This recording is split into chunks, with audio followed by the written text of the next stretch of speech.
उषा।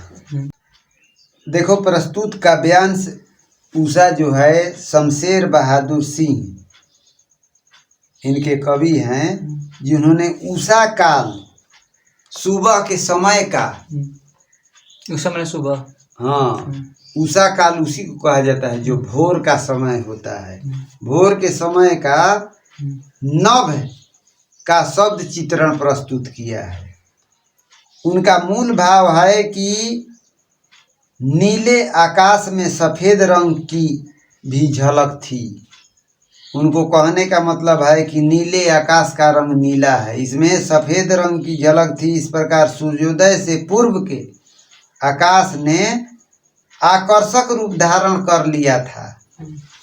आकाश की नीलिमा में बिखरी सफ़ेदी जो है, नीले आकाश में जब बिखरी हुई सफ़ेदी जो है, सफ़ेदी के कारण उनका सौंदर्य जो है शंख के समान सफ़ेद बन गया था। नीले आकाश में सफ़ेद रंग की हल्की चमक को देखकर कवि को लगा जैसे किसी गृहिणी ने राख से चौका लीप रखा है। कवि को ऐसा लगा, उस दृश्य को देखे, हल्की चमक को देखकर, आकाश में सफ़ेद रंग की हल्की चमक को देखकर कवि को ऐसा लगा कि किसी गृहिणी ने राख से चौका लीप रखा है। अपना चौका बर्तन करती है ना, घर की औरतें करती है, तो उस चौका बर्तन करने का मतलब चूल्हा चाकी लीपा पोती, उसी को चौका कहा जाता है। लीप रखा है जो अभी गीला पड़ा है। कवि को अनुभव हो रहा है कि उस चौका को लीप रखा है जो अभी गीला पड़ा हुआ है, अथवा ऐसा लगता है जैसे लाल केसर वाली सील को धो दिया गया हो। लाल केसर वाली जो सील है उसको धो दिया गया है, लेकिन उस पर केसर की आभा दिखाई दे रही है ना। उसको ऐसा लग रहा है कि उस पर केसर की आभा दिखाई दे रही हो, अथवा ऐसा लगता है जैसे स्लेट पर लाल खड़िया चाक, खली जो होता है कि लाल खली से उसको लिखित कर दिया गया है ना। वही उनका काव्य सौंदर्य है। काव्य सौंदर्य में उन्होंने काव्यांश में खड़ी बोली के शुद्ध, सरस तथा कोमल रूप का प्रयोग किया है, जो भाषा बिंबात्मक है। बिंब उसका दिखाई देता है, प्रतिछाया दिखाई देता है। उपमा अलंकार का सटीक प्रयोग है। प्रभात के आकाश का सहज चित्रण कवि ने किया है। नील जल में या किसी की गौर झिलमिल देह जैसे हिल रही हो, और जादू टूटता है इस उषा, अब सूर्योदय हो रहा है।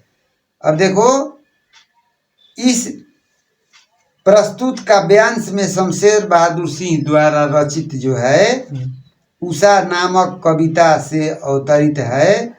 सूर्योदय से पूर्व का समय उषा काल कहलाता है। सूर्योदय जब होता है, सूर्योदय से पहले का जो समय होता है उसी को उषा काल कहा जाता है ना। जो सूर्योदय से पहले ऐसे ही सफा हो जाता है, वैसा मौसम दिखाई देता है, वैसा उस समय का दृश्य होता है जिसको उषा काल कहा जाता है। सूर्योदय से पूर्व को उषा काल कहा जाता है ना। उस समय आकाश विशिष्ट रूप से दिखाई देता है। उस समय आकाश का कुछ दूसरा ही दृश्य दिखाई देता है जब उषा काल होता है। उस समय प्रस्तुत कविता में उषाकालीन आकाश की शोभा का अनेक रूपों में चित्रण शमशेर बहादुर सिंह के द्वारा किया गया है। उषाकालीन शोभा का, है ना। नीला आकाश मानो नीला जल है, ऐसा कवि को प्रतीत हो रहा है कि नीला आकाश मानो नीला जल है। सूर्य का आकाश में प्रकट होना ऐसा लगता है मानो कोई सुंदरी नीले जल से बाहर आती हुई सूर्य को यही जो नीला आकाश है इसमें प्रकट होना, ऐसा अनुभव हो रहा है कवि को कि ऐसे प्रतीत हो रहा है कि मानो कोई सुंदरी नीले जल से बाहर आती हुई रह रहकर अपने गोरे रंग की आभा बिखेरती रही है। उनको ऐसा प्रतीत हो रहा है कि कोई सुंदरी जो है नीले जल से बाहर आती हुई रह रहकर अपने गोरे रंग की आभा बिखेर रही है। अब सूर्य प्रकट होने के कारण उषा का जादू के समान यह सौंदर्य समाप्त हो रहा है। अब सूर्य को प्रकट होने के कारण क्या होता है कि धीरे धीरे उषा के जादू का जो समय है, उषा का जादू के समान ऐसे अब समाप्त हो रहा है ना। उनका उषा का सौंदर्य जो है धीरे धीरे समाप्त हो रहा है। कवि इस काव्य सौंदर्य के माध्यम से कवि ने सूर्योदय से पूर्व के आकाश की शोभा का चित्रण बड़ी सूक्ष्म दृष्टि तथा मौलिक कल्पना का परिचय दिया है। आकाश में उभरने वाले क्षणिक रंग का बड़ा सजीव चित्रण किया। आकाश में जो उभरने वाले क्षणिक रंग है उसका बड़ा ही सजीव चित्रण किया है लेखक ने। नीले जल में झिलमिलाती गोरी देह का शब्द चित्र है ना।